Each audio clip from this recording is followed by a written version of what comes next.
سبح لله ما في السماوات وما في الأرض وقال رسول الله صلى الله تعالى عليه وسلم صيام يوم عاشوراء إني أحتسب على الله أن يكفر السنة التي قبله أو كما قال عليه الصلاة والسلام সম্মানিত মুসলিয়ান کرام আল্লাহ পাক রব্বুল আলামিনের দরবারে লাখ কোটি শুকর। আল্লাহ পাক রব্বুল আলামিন আমাদেরকে তার মহান বিধান ছিল এশার নামাজ আদায় করুন। এশার নামাজ আদায় করার পরে দিনের এক গুরুত্বপূর্ণ বিষয় হযরত হুসাইন রাদিয়াল্লাহু তাআলা আনহু বিশেষ করে আজকের এই যে দিন ৯ মুহররমের রজনী চলছে, আজকে আগামীকালকে ১০ মুহররম রাসূলুল্লাহ সাল্লাল্লাহু আলাইহি ওয়াসাল্লামের আদরের নাতি। আজকে হাদিসের মধ্যে পড়েছে রাসূলুল্লাহ সাল্লাল্লাহু আলাইহি ওয়াসাল্লাম হাদিসের মধ্যে বলছেন যে হুসাইন রাদিয়াল্লাহু তাআলা আনহুকে, হুসাইনকে আমি ভালোবাসি, সুতরাং যে হুসাইনকে ভালোবাসে সে যেন আল্লাহকে ভালোবাসে। তো মুহররমের ১০ তারিখে রাসূলুল্লাহ সাল্লাল্লাহু আলাইহি ওয়াসাল্লামের প্রিয় দৌহিত্র নাতি হযরত হুসাইন রাদিয়াল্লাহু তাআলা আনহু নির্মমভাবে শাহাদাত বরণ করেছেন। এটা মুসলমান মাত্রই আমাদের দিলটাকে নাড়া দেয়, খুব ব্যথা লাগে, এটা স্বাভাবিক। প্রথম থেকে একটু খেয়াল করবেন, ইতিহাস তো, ইতিহাস যদি প্রথম থেকে খেয়াল না করেন তাহলে কিছুই বুঝবেন না, ঘোলাটে করে ফেলবেন, কি বললো কিছুই বুঝবেন না। আমরা এখন জানবো হুসাইন রাদিয়াল্লাহু তাআলা, আগেও বলছি আমি, হুসাইন রাদিয়াল্লাহু তাআলার শাহাদাত এটা প্রত্যেক মুসলমানের দিলটাকে নাড়া দেয় বিষয়টা, এবং এটা দিলেই আমাদের জানার বিষয় হলো একজন মুসলমান আরেকজন মুসলমানকে কেন রক্তপাত ঘটায়, অর্থাৎ একজন মুসলমানের তরবারি দ্বারা অন্য মুসলমান কেন রক্তাক্ত হয়, এর পিছনের ইতিহাসটা কোন কাহিনী, কোন সে কারণ যেই কারণের কারণে এক মুসলমান অপর মুসলমানকে রক্তপাত ঘটায়।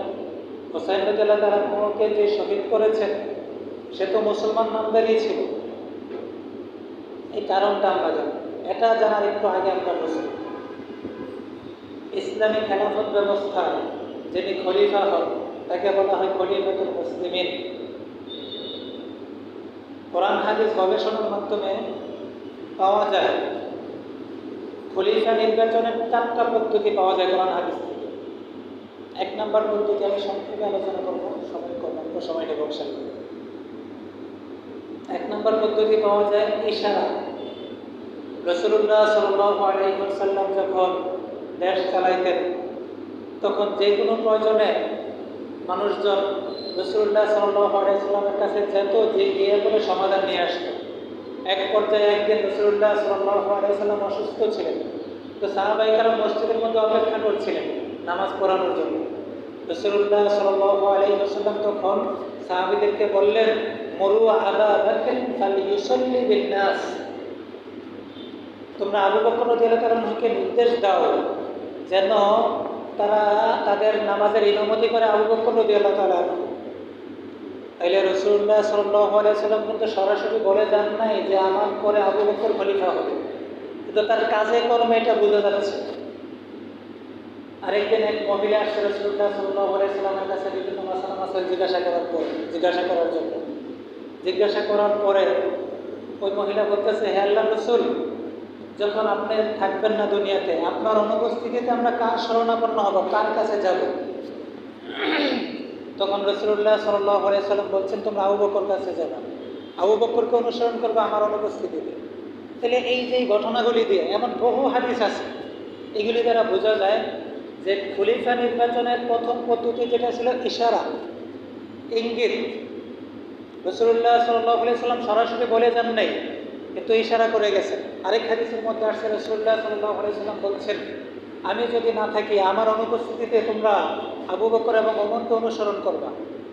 এটা কিন্তু বলেন নাই তাকে আমি খলিফা বানিয়ে দিয়েছি। তাহলে 1 নম্বর বিষয় বুঝলাম যে খলিফা নির্বাচনের 1 নম্বর পদ্ধতি ছিল ইশারা।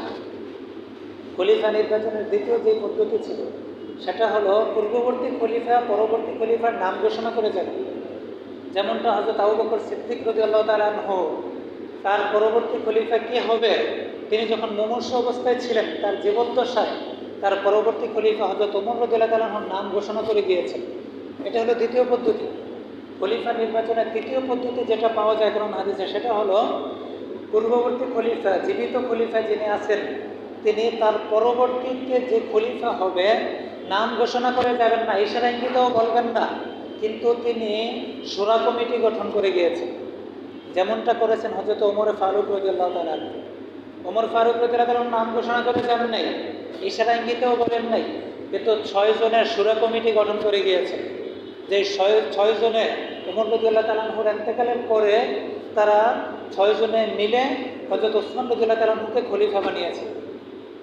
এটা হলো খলিফা নির্বাচনের তৃতীয় পদ্ধতি। খলিফা নির্বাচনের চতুর্থ পদ্ধতি যেটা পাওয়া যায় কোরআন হাদিসের মধ্যে, সেটা হলো পরবর্তী খলিফা যে হবেন, পূর্ববর্তী খলিফা সে নামও ঘোষণা করবে না, ইশারা ইঙ্গিতও বলবে না, শূরা কমিটি গঠন করবে না, কিছুই করে যাবে না। সে মারা যাওয়ার পরে পরবর্তীতে বিজ্ঞ মুসলমানদের মধ্যে যারা অভিজ্ঞ মুসলমানদের একটা জামাত, তারা একজনের হাতে বায়াত হবে। অভিজ্ঞ জামাতরা বায়াত হওয়ার পরে সাধারণ মুসলমান সবাই ওই ব্যক্তির হাতে বায়াত হবে। এটা হলো চতুর্থ পদ্ধতি। এই 4টা পদ্ধতি পাওয়া যায় খলিফা নির্বাচনে। তো যখন এইভাবে খেলাফতের ভার একজনের পর আরেকজনের উপর আসছে, চলতেছিল, এক পর্যায়ে রাসূলুল্লাহ সাল্লাল্লাহু আলাইহি ওয়াসাল্লাম যখন মক্কা থেকে হিজরত করে মদিনায় গিয়েছেন, মদিনায় গিয়ে দেখলেন যে ওখানে খুব বেশি ইহুদিদের বসবাস ছিল। ইহুদিদের ইবাদতখানাও ছিল মদিনায়, এবং ইহুদিদের বড় বড় আলেমও তখন মদিনায় ছিল। আমরা এই কথাটা একটু ভালো করে বুঝি। মুসলমানদের সবচেয়ে বড় শত্রু, মুসলমানদের প্রিয় শত্রু, জনমের শত্রু হলো ইহুদি সম্প্রদায়। সে একেবারে নবীর যুগ থেকে নিয়ে এখন পর্যন্ত মুসলমানদের পিছনে লেগে আছে। তো ইহুদিরা রাসূলুল্লাহ সাল্লাল্লাহু আলাইহি ওয়াসাল্লাম যখন মক্কা থেকে হিজরত, এটা কারবালার ঘটনার সাথে সংশ্লিষ্ট, এই জন্য আগে থেকে যদি না জানি আপনার ঘটনাটা বুঝবেন, খেয়াল করবেন। রাসূলুল্লাহ সাল্লাল্লাহু আলাইহি ওয়াসাল্লাম যখন মদিনায় গিয়েছেন, যাওয়ার পরে ইহুদিদের সাথে সন্ধি চুক্তি হয়েছে এইভাবে যে তোমাদের উপর যদি কেউ আক্রমণ করে আমরা সহ সবাই মিলে তা প্রতিহত করব, আমাদের উপর কেউ আক্রমণ করলে তোমরা সহ আমরা সবাই মিলে তা প্রতিহত করব। এই চুক্তি হয়েছে ইহুদিদের সাথে। কিন্তু ইহুদি তো ইহুদি, মুসলমানদের ঐক্য, মুসলমানদের প্রচার প্রসার, মুসলমানদের দল বাড়ি হোক, এটা তাদের সহ্য হয় না। ইহুদিদের কোনো সময় সহ্য হয় না। তো যখন চুক্তি হয়েছে, আইরিকা মুসলমানদের সংখ্যা বাড়তেছে আস্তে আস্তে, পরবর্তীতে ইহুদিরা তারা গোপনে মক্কার যে কাফেররা ছিল ওই কাফেরদের সাথে তারা আতাত করলো, গোপনে আতাত করেছে যে তোমরা মুহাম্মদকে যদি মারো তাহলে আমরা তোমাদেরকে সর্বোত্তম সহযোগিতা করব। এটা বলার পরে একদিন ইহুদিরা হযরত মুহাম্মদ সাল্লাল্লাহু আলাইহি ওয়াসাল্লামকে দাওয়াত দিয়েছে এক জায়গায়। দাওয়াত দেওয়ার পরে হুজুর সাল্লাল্লাহু আলাইহি ওয়াসাল্লাম ওখানে গিয়েছেন। ওখানে যাওয়ার পরে ইহুদিরা বলল যে আপনার সাথে পার্সোনাল কথা আছে। রাসূলুল্লাহ সাল্লাল্লাহু আলাইহি ওয়াসাল্লাম তার সাহাবীদেরকে দূরে সরিয়ে দিলেন, তিনি একা ওইখানে রইলেন। পরবর্তীতে ইহুদিরা রাসূলুল্লাহ সাল্লাল্লাহু আলাইহি ওয়াসাল্লামকে একটা দেয়ালের পাশে নিয়ে বসাইছে। এখানে বসিয়ে পরে তাদের এক ব্যক্তির হাতে একটা পাথরের টুকরা দিয়ে তাকে উপরে উঠাইতেছিল, যেন ওই ব্যক্তিটা পাথরের টুকরাটা রাসূলুল্লাহ সাল্লাল্লাহু আলাইহি ওয়াসাল্লামের উপরে মারে আর রাসূল সাল্লাল্লাহু আলাইহি ওয়াসাল্লাম জায়গার মধ্যে শেষ হয়ে যায়। কিন্তু আল্লাহর নবী, আল্লাহ বাঁচাবেন তাকে। আল্লাহ পাক রব্বুল আলামিন তৎক্ষণাৎ জিবরাইল আলাইহিস সালামকে পাঠাইলেন, যাও। তো জিবরাইল আলাইহিস সালাম এসে বললেন যে হে আল্লাহর হাবিব, আপনাকে তো ইহুদিরা মারার জন্য এখানে আনছে, কাজে আপনি এখান থেকে সরে যান। রাসূলুল্লাহ সাল্লাল্লাহু আলাইহি ওয়াসাল্লাম তৎক্ষণাৎ এখান থেকে সরে গেছেন। ওইখান থেকে সরে গিয়ে পরে এই ইহুদির গোষ্ঠীকে মদিনা থেকে বহিষ্কার করে দিয়েছে। মদিনা থেকে বহিষ্কার করার পরে তারা গেছিল খাইবারে। এই খাইবারে গিয়েও মুসলমানদের বিরুদ্ধে বিভিন্ন ধরনের প্রচারণা ছড়াইতে লাগে। ওই খাইবার থেকেও তাদেরকে সমূলে একবারে বহিষ্কার করা হয়।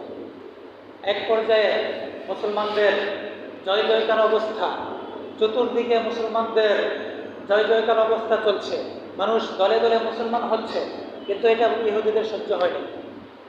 এক পর্যায়ে তারা কি করলো, মুসলমানদের বিরুদ্ধে লেগে গেল। যে তারা দেখলো, ভাবলো যে কিসে মুসলমানদের এত সফলতা, তার পিছনের কারণটা কি, তারা এত আগাচ্ছে কেন। ইহুদিরা ভেবে যেটা পারলো সেটা হলো তাদের মধ্যে একতা আছে, ঐক্য আছে মুসলমানদের। এই ঐক্যের কারণে আজকে তারা সারা পৃথিবীতে তাদের ধর্মটা ছড়িয়ে পড়ছে। এই কারণে দলে দলে মুসলমান হচ্ছে। এই জন্য ইহুদিরা পর থেকে তারা অস্ত্র দিয়ে যুদ্ধ করা বাদ দিয়ে তারা মুসলমানদের বুদ্ধি দিয়ে কিভাবে মুসলমানদের ঐক্যকে নষ্ট করা যায় এই মিশন বাস্তবায়নের জন্য তারা নামছে। এই মিশনকে বাস্তবায়ন করার জন্য তারা মাঠে নামছে।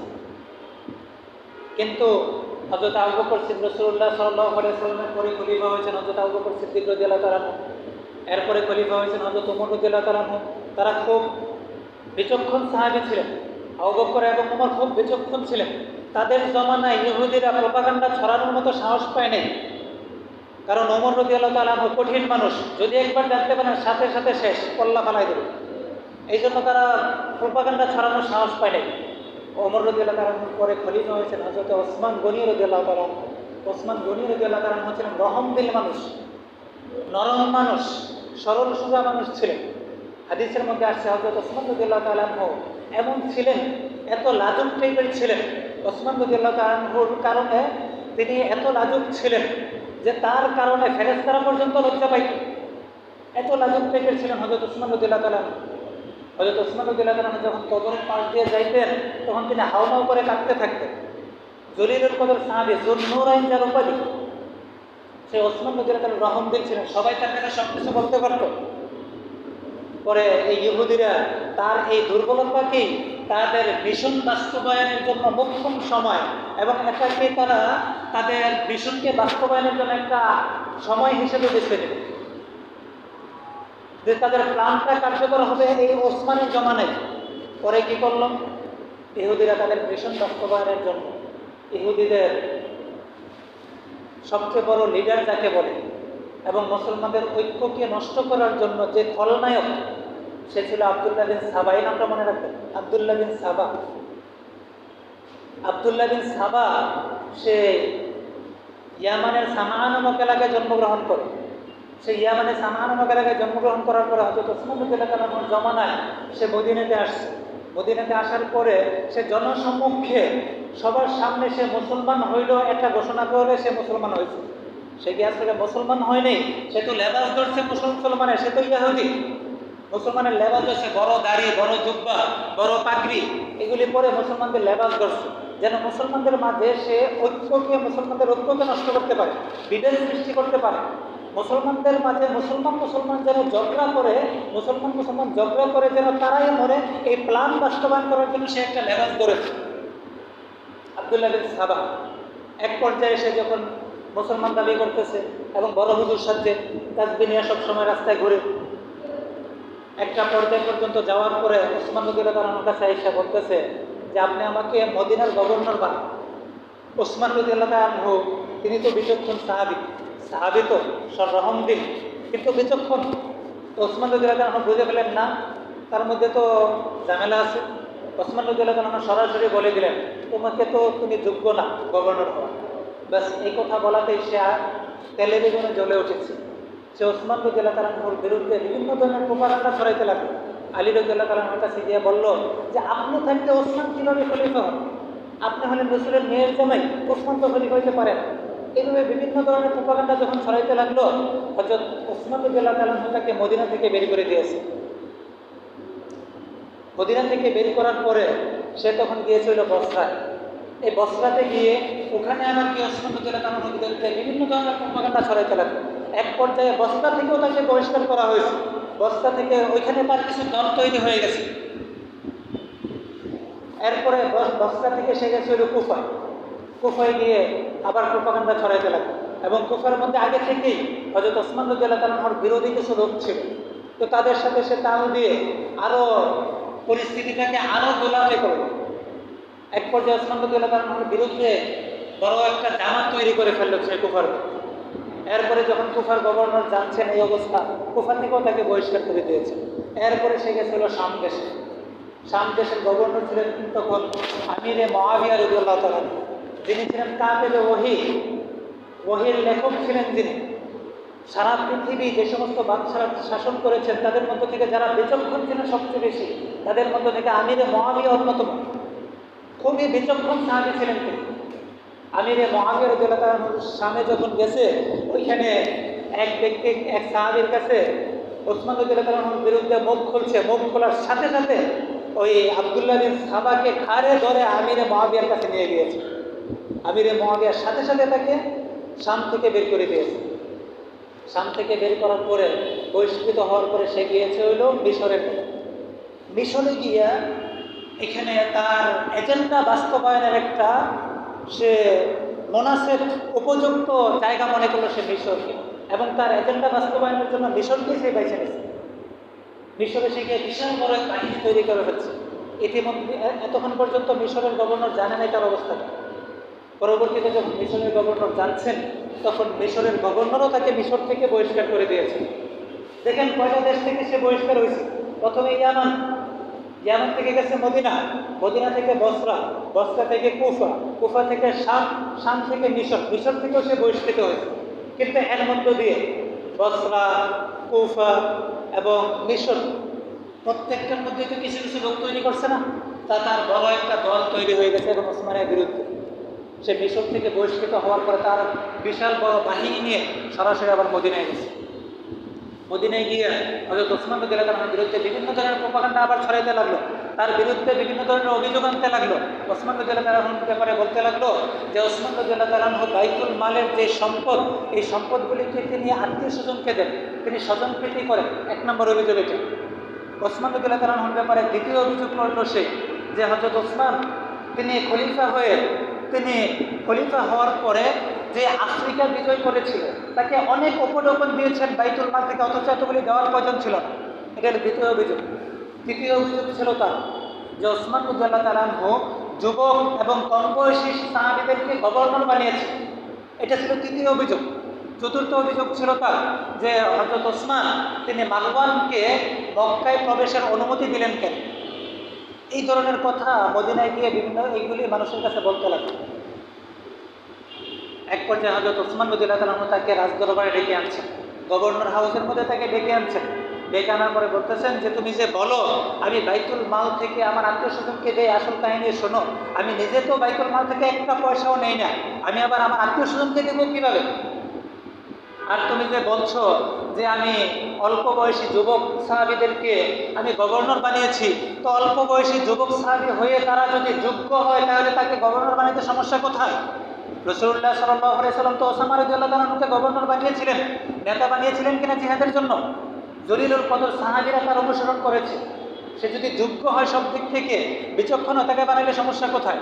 আর তুমি যে বলছো যে আমি ওই ঈদে প্রবেশ করতে, মারওয়ান যে মক্কায় প্রবেশ করতে তাকে বাধা দেয় নেই, সে তো মুসলমান, তাকে আমি বাধা দেবো কেন? আর তুমি যে বলছো আফ্রিকা যে বিজয় করছে তাকে আমি অনেক উপঢৌকন দিয়েছি, আচ্ছা তুমি যদি মনে করো অনেক উপঢৌকন দিয়েছি, আমি তার থেকে উপঢৌকনগুলি ফিরিয়ে নিলাম, এরপরও তুমি মদিনার মধ্যে ফিতনা ছড়াও। হযরত ওসমান রাদিয়াল্লাহু তাআলা রহমদিল মানুষ, দয়ালু মানুষ, ব্যাস এটা বলছে। তো সে তো থেমে নেই, এদিক থেকে সে বাস কী করলো, এক পর্যায়ে হযরত ওসমান রাদিয়াল্লাহু তাআলা ওইখান থেকে গিয়ে সে তার নিজের পক্ষ থেকে, আব্দুল্লাহ বিন সাবাহ নিজের পক্ষ থেকে একটা চিঠি লেখে।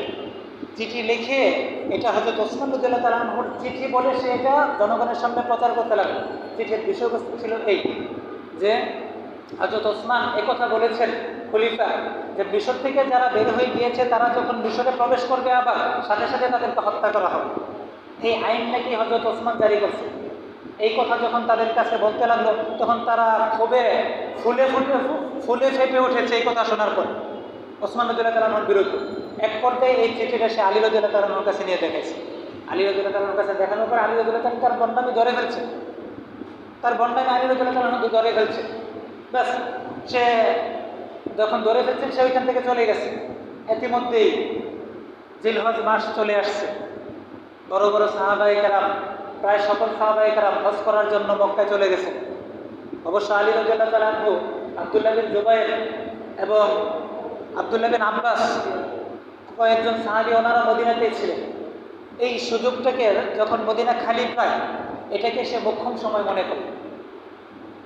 তখন আব্দুল্লাহ বিন সাবা তার বাহিনী সহ একদিন জুমার সময় হযরত ওসমান রাদিয়াল্লাহু আনহু জুমার নামাজ পড়াচ্ছে, এমন সময় সে বিদ্রোহ করে বসল জুমার দিন। এক পর্যায়ে আলী রাদিয়াল্লাহু তাআলা আনহু যেহেতু বিদ্রোহ করছে, তিনি রহমদিল মানুষ ছিলেন, তিনি খুব ভারাক্রান্ত হয়েছেন, তিনি খুব পেরেশানগ্রস্ত হয়েছেন। তাই হযরত ওসমান রাদিয়াল্লাহু তাআলা আনহু নিজের গভর্নর যে হাউস, ওইখানে গিয়ে তিনি ভারাক্রান্ত অবস্থায় বসেছিলেন। ইতিমধ্যেই আব্দুল্লাহ বিন সাবা এবং তার বাহিনী সহ তার গভর্নর হাউসকে পুরোটাকে ঘেরাও করে ফেলছে, অবরুদ্ধ করে ফেলছে। 22 দিন, আরেক বর্ণনা মতে 40 দিন পর্যন্ত অবরুদ্ধ করে রাখছে। হযরত আলী রাদিয়াল্লাহু আনহু যখন এই অবস্থা জানার পরে হাসান হোসেন সহ যুবক সাহাবীদের একটা টিম পাঠাইছেন ওসমান রাদিয়াল্লাহু আনহুকে হেফাজত করার জন্য, পাহারা দেওয়ার জন্য। এটা করে হযরত আলী রাদিয়াল্লাহু আনহু আরেক কাজে মদিনার বাইরে চলে গেছে। ইতিমধ্যেই 22 দিন বা 40 দিন চলে যাওয়ার পরে সাবাইরা, আব্দুল্লাহ বিন সাবা এবং তার বাহিনী, তার দোসররা, প্রধান ফটকের মধ্যে তো হযরত হাসান হোসেন এবং জলিলুল কদর সাহাবীরা পাহারা দিচ্ছে, তো তারা প্রধান ফটক দিয়ে না ঢুকিয়ে গভর্নর হাউসের পিছনের যে দেয়াল ছিল, ওই দেয়াল টপকাইয়ে উপরের দেয়াল ভেঙে হযরত ওসমান রাদিয়াল্লাহু তাআলা আনহু যেই রুমের মধ্যে ছিলেন, ওই রুমের মধ্যে গিয়ে তারা ধরছে ওসমানকে। তখন হযরত ওসমান রাদিয়াল্লাহু তাআলা আনহু কোরআন শরীফ তেলাওয়াত করছে। হযরত ওসমান রাদিয়াল্লাহু তাআলা আনহু তখন সূরা বাকারার 131 নম্বর আয়াত তেলাওয়াত করতেছে, 37 নম্বর আয়াত তেলাওয়াত করতেছে, যেখানে আছে ফাসায়াতফিকাহুমুল্লাহ। এই অবস্থা যখন দেখছেন তারা, তখন তারা গিয়ে এক পাপিষ্ঠ হযরত ওসমান রাদিয়াল্লাহু তাআলা আনহুর উপরে তার গাল থেকে তার কল্লাটা একবারে আলাদা করে ফেলল। ওসমান রাদিয়াল্লাহু তাআলা আনহুকে সাথে সাথে শহীদ করে ফেলল। ওসমান রাদিয়াল্লাহু তাআলা আনহু শাহাদাত বরণ করার পরে তার যে রক্ত, ওই রক্তটাকে এই আয়াতটার মধ্যে পড়ছে, ফাসায়াতফিকাহুমুল্লাহ। এই আয়াতের অর্থ হলো আল্লাহ এই পাপিষ্ঠদের জন্য যথেষ্ট, আল্লাহ তাদের জন্য যথেষ্ট। ব্যাস, হযরত ওসমান রাদিয়াল্লাহু তাআলা যখন শহীদ হয়েছেন, তখন এখন খলিফা নির্বাচন করবে কাকে?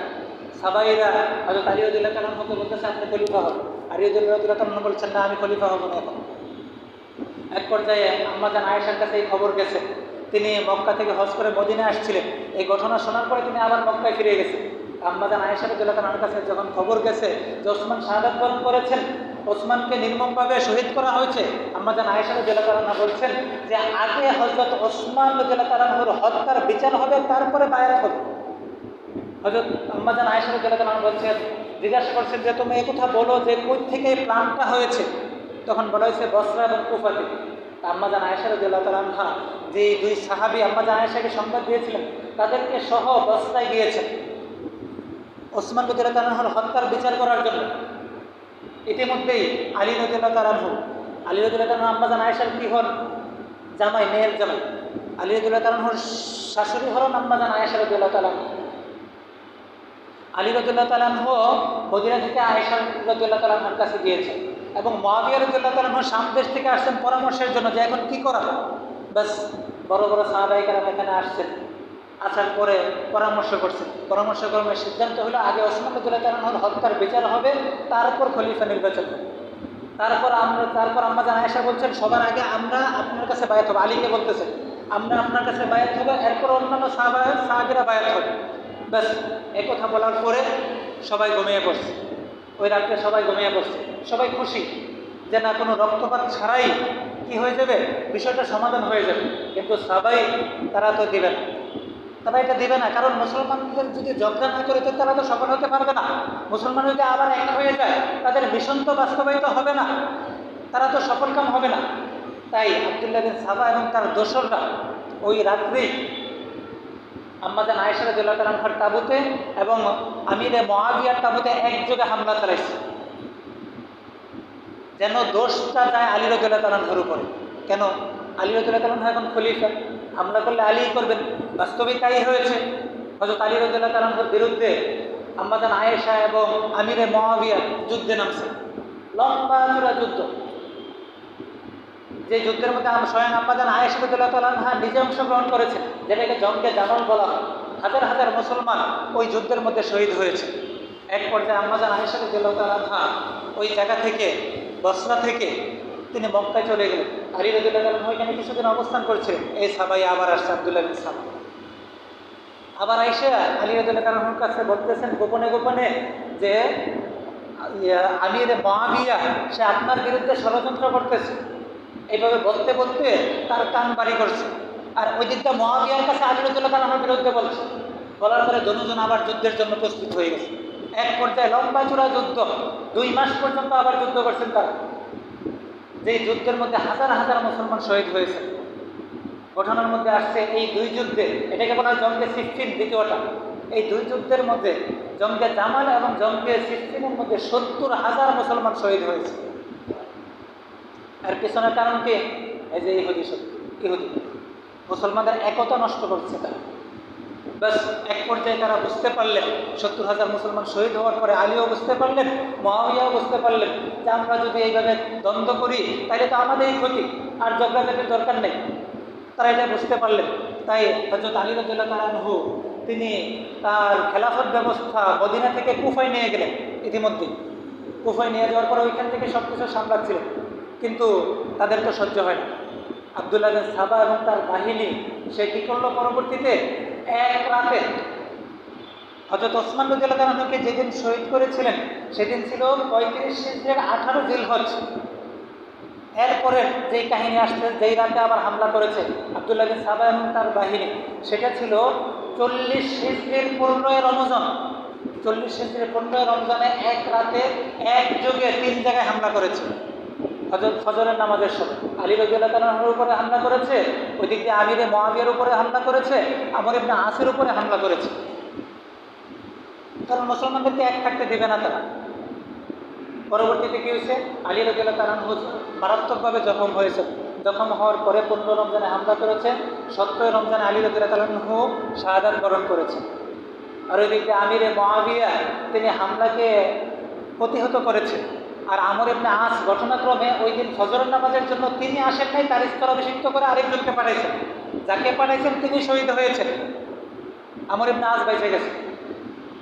এখন আলী রাদিয়াল্লাহু তাআলা আনহু যখন শাহাদাত বরণ করছেন, এরপরে স্বাভাবিকভাবেই খেলাফতের দায়িত্ব আসছে হযরত হাসান রাদিয়াল্লাহু তাআলা আনহুর উপর। আর ওই দিক দিয়ে মুআবিয়া তো আসেনি সামনে, বাস খেলাফত ব্যবস্থা আবার চলতেছে। হাসান রাদিয়াল্লাহু তাআলা আনহু যখন খলিফা হয়েছেন তখন 5-7 মাস যাওয়ার পরেই হাসান রাদিয়াল্লাহু তাআলা আনহু নিজেই আমিরে মুআবিয়ার কাছে গিয়েছেন। গিয়ে পরে বলতেছেন, চাচা আমাদের মাঝে আর কত দ্বন্দ্ব থাকবে, আমাদের মাঝে আর কত বিচ্ছেদ থাকবে, আর কত বিরোধ থাকবে? খেলাফতের দায়িত্ব আপনিই পালন করেন, আমার দরকার নেই, আপনিই পালন করেন। ব্যাস আমিরে মুআবিয়ার হাতে তিনি সব দায়িত্ব বুঝাই দিয়েছেন। যখন আমিরে মুআবিয়ার হাতে সব দায়িত্ব বুঝাই দিয়েছেন, তখন থেকে নিয়ে 60 হিজরি পর্যন্ত খুব সুন্দরভাবে চলতেছে। আবার মুসলমানদের চতুর্দিকে জয় জয়কার অবস্থা। ওই সময়ের মধ্যেই আমিরে মুআবিয়ার ওই সময়টার মধ্যেই আমাদের পাকিস্তানের কান্দাহার, আফগানিস্তানের কাবুল, এই সমস্ত অঞ্চলের মধ্যে আফ্রিকার দেশগুলির মধ্যে ওই সময় ইসলাম পৌঁছেছে আমিরে মুআবিয়ার সময়ে। ইতিমধ্যেই 49 আরেক মত অনুযায়ী 50 হিজরিতে হযরত হাসান রাদিয়াল্লাহু তাআলা আনহু ইন্তেকাল করেছেন, স্বাভাবিকভাবে ইন্তেকাল করেছেন। ইন্তেকাল করার পরে ওই যে সাবাইরা আবার লাগছে তার বিরুদ্ধে। সাবাইরা বলতে লাগলো হোসাইন রাদিয়াল্লাহু তাআলা আনহুকে ফুসলেছে। ফুসলানোর কারণে কুফাবাসীতে ফুসলেছে সাবাইরা। ফুসলানোর কারণে ওইখান থেকে শত শত চিঠি আসতেছে হোসাইনের কাছে যে আপনি থাকতে মুআবিয়া কীভাবে খলিফা হন। তো হোসাইন রাদিয়াল্লাহু তাআলা তখন এটা অতটা গুরুত্ব দেননি। এক পর্যায়ে আমিরে মুআবিয়া তিনি যখন মুমূর্ষু অবস্থায় ছিলেন, মুমূর্ষু অবস্থায় তখন তিনি তার পরবর্তী খলিফা কে হবে এটার জন্য তিনি ইজতিহাদ করেছেন। ইজতিহাদ করে তিনি দেখলেন তার পরবর্তী খলিফা ইয়াজিদ যদি হয় তাহলে সে দেশকে ভালোভাবে শাসন করতে পারবে। বড় বড় আলেমরা ওই কথা বলেন, ইয়াজিদের মধ্যে ওই যোগ্যতা ছিল দেশ শাসন করার মতো, কিন্তু তাকওয়া এবং পরহেজগারির দিক থেকে হোসাইন রাদিয়াল্লাহু তাআলা অনেক করতেছিলেন। তো মুআবিয়া রাদিয়াল্লাহু তাআলা আনহু তিনি ইজতিহাদ করেছেন। আর ইজতিহাদের মধ্যে ভুল হইতে পারে, ইজতিহাদ যে সঠিক হবে এটা কোনো কথা না, ভুলও হইতে পারে। একজন মুফতি সাহেব তিনার কাছে যদি আপনারা মাসালা জিজ্ঞাসা করেন, সে যদি মাসালাটা ভুলও দেয় তাইলে তার 1 সওয়াব হবে, 1টা নেকি হবে। আর যদি সে সঠিক মাসালা দেয় তাইলে তার 2টা নেকি হবে। কারণ কি, সে তো এর জন্য ফিকির করতে হয়েছে, গবেষণা করতে হয়েছে, কোরআন হাদিস রিসার্চ করছে, সে এর জন্য কষ্ট করেছে, এই জন্য তার 1টা সওয়াব হবে। তো আমিরে মুআবিয়া তিনি ইজতিহাদ করে দেখলেন যে যদি ইয়াজিদকে খলিফা বানানো হয় তাহলে সে খুব সুন্দরভাবে দেশ চালাইতে পারে। তাই সে ইয়াজিদের নাম ঘোষণা করেছে। ইয়াজিদের নাম যখন ঘোষণা করে আমিরে মুআবিয়া ইন্তেকাল করেছেন, পরবর্তীতে ওই সময় ইয়াজিদ ছিল না মদিনাতে, সে বাহিরে ছিল। যখন ইন্তেকাল করেছে, ইন্তেকালের পরে আসছে, মদিনাতে আসার পরে সে জায়গায় জায়গায় চিঠি পাঠাইতে লাগলো তার হাতে বায়াত হওয়ার জন্য। দলে দলে মানুষ তার হাতে বায়াত হচ্ছে, কিন্তু মক্কা এবং মদিনার বড় বড় আলেমরা কেউ তার হাতে বায়াত হয়। আব্দুল্লাহ বিন জুবায়ের, আব্দুল্লাহ বিন ওমর, আব্দুল্লাহ বিন আবু বকর, আব্দুল্লাহ বিন আব্বাস আর হোসেন রাদিয়াল্লাহু আনহু আছেন, তার হাতে বায়াত হয়। এক পর্যায়ে ইয়াজিদ হোসেন রাদিয়াল্লাহু আনহু এবং আব্দুল্লাহ বিন জুবায়েরকে গভর্নর হাউসের মধ্যে রাখছে। একে পরে বলতেছে যে তোমরা আমার হাতে বায়াত হওয়ার জন্য বাধ্য করছিল। হযরত হোসেন রাদিয়াল্লাহু আনহু সাফ জানিয়ে দিলেন যে না, বাবার ছেলে তুমি খলিফা হবে এটা হইতে পারে না, তোমার বাবা খলিফা ছিল তুমি খলিফা হবে এটা হইতে পারে না। এই জন্য তিনি সাফ কথা বলে দিয়েছেন, হোসেন রাদিয়াল্লাহু আনহু আমি তোমাকে মানি না। যখন হোসেন রাদিয়াল্লাহু আনহু বুঝলেন যে না, তাকে তো অ্যারেস্ট করবে ইয়াজিদ, তখন হোসেন রাদিয়াল্লাহু আনহু মদিনা থেকে মক্কায় চলে গিয়েছেন। তিনি। আর এদিক দিয়ে ইয়াজিদ সে মদিনার যে গভর্নর ছিল তখনকার, মদিনার গভর্নর ছিল ওয়ালিদ বিন উতবা।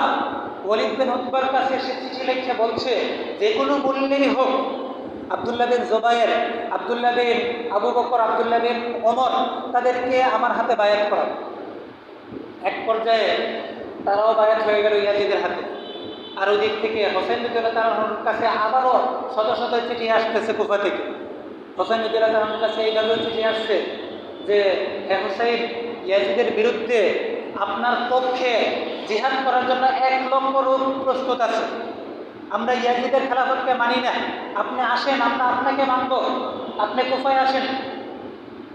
এইভাবে যখন শত শত চিঠি যখন হোসেন রাদিয়াল্লাহু আনহুর কাছে আসছে, তখন হোসেন রাদিয়াল্লাহু আনহু এটাকে যাচাই করার জন্য হোসেন রাদিয়াল্লাহু আনহুর চাচাতো ভাই মুসলিম বিন আকিলকে পাঠাইছেন।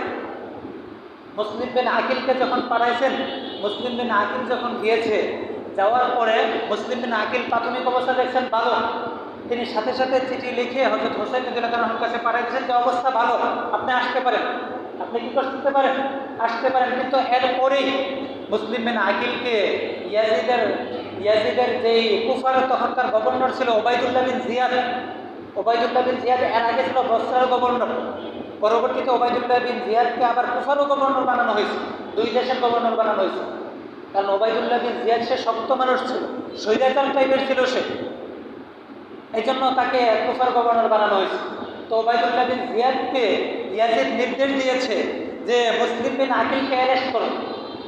মুসলিম বিন আকিলকে অ্যারেস্ট করার জন্য যখন বলছে, তখন ওবাইদুল্লাহ বিন জিয়াদের নেতৃত্বে মুসলিম বিন আকিলকে অ্যারেস্ট করার পরে ইয়াজিদের যে গভর্নর হাউস ছিল, ওই গভর্নর হাউসের ছাদের উপর নিয়ে ছাদ থেকে ফালাইয়া তাকে মেরে ফেলছে মুসলিম বিন আকিল। এর আগেই কিন্তু মুসলিম বিন আকিল হোসেনকে চিঠি পাঠাই দিয়েছেন যে এখানকার অবস্থা ভালো, আপনি আসেন, আপনি আসলে পরে আপনি খলিফা হবেন। যখন মুসলিম বিন আকিলকে উপরে উঠাইতেছিল, তখন কানে কানে আশাস নামক এক ব্যক্তিকে বলছিলেন মুসলিম বিন আকিল যে হোসেন রাদিয়াল্লাহু আনহুর কাছে তো আমি চিঠি পাঠাই দিয়েছি যে এখানের অবস্থা ভালো, তিনি যেন এখানে আসেন, আপনি তাকে বলে দিন তিনি যেন এখানে না আসেন, এখানে আসলে তাকে হত্যা করে ফেলবে। তো এই চিঠি তো যায়নি। হোসেন রাদিয়াল্লাহু আনহু সবাইকে নিয়ে, পরিবারের সবাইকে নিয়ে, তার ছোট বাচ্চাকেও নিয়ে, তার স্ত্রীকে নিয়ে, তার বোনকে নিয়ে 72 জন লোক নিয়ে হোসেন রাদিয়াল্লাহু আনহু রওনা দিয়েছেন।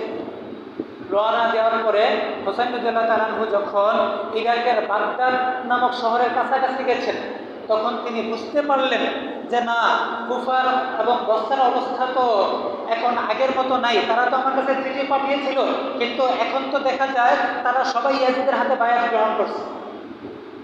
এই কথা যখন হোসেন রাদিয়াল্লাহু আনহু বুঝতে পারলেন, তখন হোসেন রাদিয়াল্লাহু আনহুকে অ্যারেস্ট করার জন্য ওই দিক দিয়ে ওবাইদুল্লাহ বিন জিয়াদ, যে হলো কুফা এবং বসরার গভর্নর, সে পাঠাইছে নোমান বিন সাদ বিন ওমর বিন সাদকে পাঠাইছে হোসেন রাদিয়াল্লাহু আনহুকে অ্যারেস্ট করার জন্য।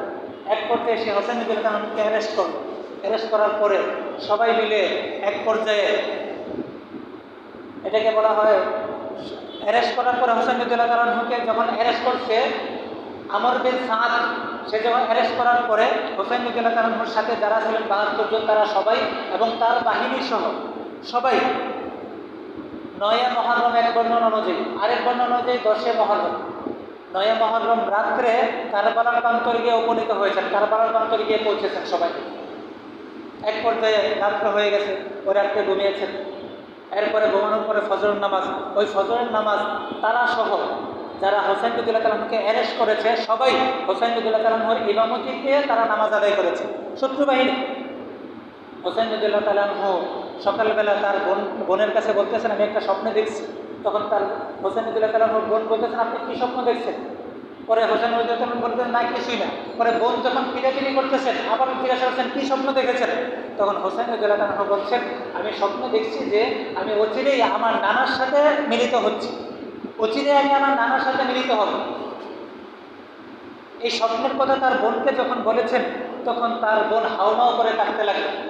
যখন কাঁদতে লাগলেন তখন হোসেন রাদিয়াল্লাহু তাআলা বলেন সাবধান, আমি যদি ইন্তেকাল করি বা শহীদ হই, আমার শহীদ হওয়ার পরে কোনো কাঁদা যাবে না, জোরে জোরে কাঁদবা না, মাতম করবা না।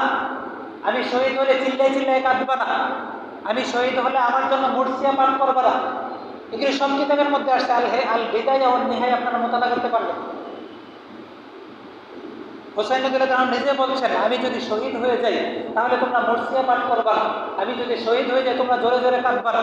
রাসূলুল্লাহ সাল্লাল্লাহু আলাইহি ওয়াসাল্লাম হাদিস শরীফের মধ্যে বলেন লাইসা মিন্না মান শাক্কাল জুয়ুব ওয়া যারাবাল খুদুদ ওয়া দাআ বিদাওয়াল জাহিলিয়া। ওই ব্যক্তি আমার উম্মতের দলভুক্ত না, ওই ব্যক্তি আমার উম্মতের অন্তর্ভুক্ত না যে ব্যক্তি কারো মৃত্যুর কারণে তার জামা কাপড় ছিঁড়ে ফেলে, মৃত্যুর কারণে সে তার গালের মধ্যে থাবড়াইতে থাকে, মৃত্যুর কারণে জাহিলি যুগের মানুষ যেভাবে কাঁদতো, কাঁদার সময় যেভাবে মাটি খুঁড়তো, হ্যাঁ মাটির মধ্যে মাটি খুঁড়তো, শরীরের মধ্যে থাবড়াইতো, এইভাবে যারা কাঁদে তারা আমার উম্মতের অন্তর্ভুক্তই না। এটা হাদিস, স্পষ্ট হাদিস, সহিহ হাদিস। যে বিষয়টা বলতেছিলাম স্বয়ং হোসেন রাদিয়াল্লাহু তাআলা এগুলি নিষেধ করে গেছে। এক পর্যায়ে যখন ফজরের নামাজ পড়লেন, ফজরের নামাজের পরে যুদ্ধের ঘোষণা হলো। যুদ্ধের ঘোষণা হলো, হোসেন রাদিয়াল্লাহু তাআলা তো যুদ্ধের জন্য আসেননি। এখন প্রশ্ন হলো তিনি কেন আসছেন? তিনি এই কারণে আসছেন, কারণটা হলো হোসেন রাদিয়াল্লাহু তাআলা এই কারণে আসছেন, তিনি আগেও বলছেন যে বাবার ছেলে খলিফা বেটাতে তিনি পছন্দ করেন না এটা, এবং তার কাছে শত শত চিঠি আসছেন কুফা থেকে তাকে খলিফা বানানোর জন্য। এই জন্য তিনি গিয়েছিলেন। তার উদ্দেশ্য কোনো খারাপ ছিল না, তার যুদ্ধ উদ্দেশ্য ছিল না। যদি যুদ্ধ উদ্দেশ্য থাকতো তার শিশু আব্দুল্লাহ বাচ্চা, ওই বাচ্চাকে নিয়ে যেতেন না, তার বোনকে নিয়ে যেতেন না, তার স্ত্রীকে নিয়ে যেতেন না। হোসেন রাদিয়াল্লাহু তাআলা নিরস্ত্র অবস্থায় ৭২ জন লোক সহ ওইখানে গিয়েছেন। বাস তারা তো যুদ্ধ শুরু করে দিল। এক পর্যায়ে যুদ্ধ করতে করতে একের পর এক সবাইকে শহীদ করে ফেলল। সবাইকে একজন নয়, শুধু হোসেন রাদিয়াল্লাহু তাআলা বাকি। এমনকি হোসেন রাদিয়াল্লাহু তাআলার ছোট বাচ্চা আব্দুল্লাহকে পর্যন্ত শহীদ করে ফেলল। হোসেন রাদিয়াল্লাহু তাআলা একা যুদ্ধ করতেছেন, বীর দর্পে তিনি যুদ্ধ করছিলেন। হোসেন রাদিয়াল্লাহু তাআলা এক পর্যায়ে যুদ্ধ করতে করতে করতে করতে একটা পর্যায়ে তিনি নিস্তেজ হয়ে গিয়েছেন, আর পারতেছেন না। এমন সময় হোসেন রাদিয়াল্লাহু তাআলা তার যে তরবারিটা ছিল, তরবারিটা এইভাবে রাখছেন, এইভাবে রেখে এইভাবে একটু বসছেন, মাথাটা একটু নিচে করে এইভাবে বসছেন, এইভাবে বসছেন। এমন সময় ওই যে ওবায়দুল্লাহ বিন জিয়াদ আগেই বলছি, কুফার গভর্নর, সে স্বৈরাচার টাইপের ছিল। তখন যাকে পাঠাইছিল আমর বিন সাদ, তার ভিতরে একটু দয়া এসে গেছে, হ্যাঁ কীভাবে নবীর নাতির উপর আমরা আক্রমণ করব, এটা তো হইতে পারে না। তখন সীমার আরেক ব্যক্তি সীমার বলতেছে যে এই সুযোগ হাতছাড়া করা যাবে না। তো ওবায়দুল্লাহ বিন জিয়াদের নেতৃত্বে প্রথমে সীমার এবং আরেকজন অথবা সিনান, দুইটা নাম আসছে কিতাবের মধ্যে, সিনান বা অন্য আরেকজন, এই দুইজনের একজনে হোসেন রাদিয়াল্লাহু তাআলার উপরে অস্ত্র চালিয়েছে, আরেকজনে হোসেন রাদিয়াল্লাহু তাআলা যে তো এইভাবে বসেছিলেন, হোসেন রাদিয়াল্লাহু তাআলার গাঁট থেকে তার কল্যাণে একবারে আলাদা করে দিয়েছে। হোসেন রাদিয়াল্লাহু তাআলা শাহাদাত বরণ করেছে। এই হলো কারবালার প্রকৃত ঘটনা। তাইলে আমরা যদি খুব গভীরভাবে এবং যদি ঘটনাগুলি শুনে থাকি সবগুলি, তাহলে গভীরভাবে যদি আমরা ঠিকই করি তাহলে আমরা বুঝতে পারি যে আসল দোষী, প্রধান দোষী হলো ওবায়দুল্লাহ বিন জিয়াদ। ওবায়দুল্লাহ বিন জিয়াদের নির্দেশেই হত্যাকাণ্ড সংঘটিত হয়েছে। এরপরে দ্বিতীয় দোষী হলো সিমান, তৃতীয় পর্যায়ের দোষী হলো সিনান, চতুর্থ পর্যায়ের দোষী হলো ইয়াজিদ। ইয়াজিদও দোষী। কারণ কি, ইয়াজিদ পুরা শহরের মধ্যে এই ঘোষণা জারি করে দিচ্ছে, যেই আমার বিরোধিতা করবে তাকেই অ্যারেস্ট করবে, এইভাবে ঘোষণা করে দিচ্ছে ইয়াজিদ। সেও দোষী। কিন্তু আমরা কি করি, আমরা প্রকৃত ইতিহাস না জেনে আমরা ইতিহাসকে পাতিহাস বানিয়ে ফেলি। যার যা মন চায় বেদাচ্ছে বর্ণনা করতে থাকি আমরা ইতিহাস। প্রকৃত ইতিহাস জানতে হবে, ইতিহাস জেনে পরে এটা আলোচনা করতে হবে। এটা হলো কারবালার প্রকৃত ইতিহাস। তো এই কারবালার ঘটনা ছিল এটা। তো আজকে যেহেতু 9 মুহররম, আমরা যারা আজকে রোজা রাখছি তো রাখছি, কালকে রাখবো। যারা আজকে রাখতে পারি না আগামীকাল এবং পরশুদিন রাখবো। হাদিস শরীফের মধ্যে আসছে রাসূলুল্লাহ সাল্লাল্লাহু আলাইহি ওয়াসাল্লাম বলেছেন, সিয়ামু ইয়াউমি আশুরা ইন্নী আহতাসিবু আলাল্লাহি আইয়ুকাফিরা সানাতাল্লাতী ক্বাবলাহু। রাসূলুল্লাহ সাল্লাল্লাহু আলাইহি ওয়াসাল্লাম বলছেন, আশুরার দিনের রোজা এটার ফজিলত এই পরিমাণ যে আমি আল্লাহ তাআলার কাছে আশা রাখি আল্লাহ পাক রব্বুল আলামিন ওই ব্যক্তিকে 1 বছরের গুনাহ মাফ করে দেবেন। আরেক হাদিসের মধ্যে আছে রাসূলুল্লাহ সাল্লাল্লাহু আলাইহি ওয়াসাল্লাম বলছেন, যে ব্যক্তি আশুরার দিনের যে কোনো একটা রোজা রাখবে, 2টা রোজা। আশুরার দিনের রোজা কয়টা? এগুলি শুক্রবারে আলোচনা হয়েছে, 2টা রোজা। একটা হলো 9, 10 বা 10, 11 এইভাবে রাখবে। রাসূলুল্লাহ সাল্লাল্লাহু আলাইহি ওয়াসাল্লাম বলছেন, আশুরার দিনের একটা রোজা রাখার ফজিলত এই পরিমাণ যে 30টা রোজা রাখার যে ফজিলত, একটা আশুরার দিনে 1 রোজার সেই ফজিলত। আরেক হাদিসের মধ্যে আসছে রাসূলুল্লাহ সাল্লাল্লাহু আলাইহি ওয়াসাল্লাম বলছেন, যে ব্যক্তি আশুরার রোজা রাখলো সে যেন সারা বছর রোজা রাখলো। আর যে ব্যক্তি আশুরার দিন দান সদকা করলো সে যেন সারা বছর দান সদকা করলো। এই জন্য আশুরার দিনে, কালকে আগামীকালকে আশুরার দিন, আশুরার দিনে আমরা রোজা রাখবো, সাথে সাথে সামর্থ্য অনুযায়ী দান সদকা করবো এবং আমাদের শুকরিয়া আদায় করা। আগে বলছিলাম আমি, আল্লাহ পাক রব্বুল আলামিন আমাদের যাদেরকে যে নেয়ামত দান করেছেন ওই নেয়ামতের শুকরিয়া আদায় করা। অনেকে অর্থ করি দান করেছেন, অনেকের চেহারা সৌন্দর্যতা দান করেছেন, অনেকের বাসার সৌন্দর্যতা দান করেছেন, সাবলীল ভাষায় কথা বলার শক্তি দিয়েছেন, অনেককে যাকে যেই ধরনের নেয়ামত দিয়েছেন সব নেয়ামতের শুকরিয়া আদায় করা। এই শিক্ষা হলো আশুরার শিক্ষা। এতক্ষণ পর্যন্ত যা আলোচনা করলাম, আল্লাহ পাক রব্বুল আলামিন আমাদের সবাইকে বোঝা এবং আমল করার তৌফিক দান করুন। বিশেষ করে আশুরার দিনে আমরা যে কাজগুলি করবো না, সেটা হলো আশুরার দিনে কোনো তাজিয়া মিছিল করবো না, মরসিয়া পাঠ করা, তাজিয়া মিছিল করা, আশুরা উপলক্ষে হযরত হোসেন রাদিয়াল্লাহু তাআলা আনহুর নামে মিলাদ মাহফিল করা, এটাও কুসংস্কার। এমনিভাবে আশুরা উপলক্ষে অনেকে হাসান হোসেনের বিভিন্ন জারি গ্রাম অঞ্চলে হয়, এইগুলি করা, এটাও কুসংস্কার, এটাও হারাম। এমনিভাবে আশুরা উপলক্ষে অনেকে কী করে, ছোট ছোট বাচ্চাদেরকে খালি পায়ে ছেড়ে দেয় রাস্তার মধ্যে, এগুলিও কুসংস্কার, এগুলিও হারাম। আল্লাহ পাক রব্বুল আলামিন আমাদের সবাইকে আশুরার পালনীয় বিষয়গুলি করা এবং বর্জনীয় বিষয়গুলি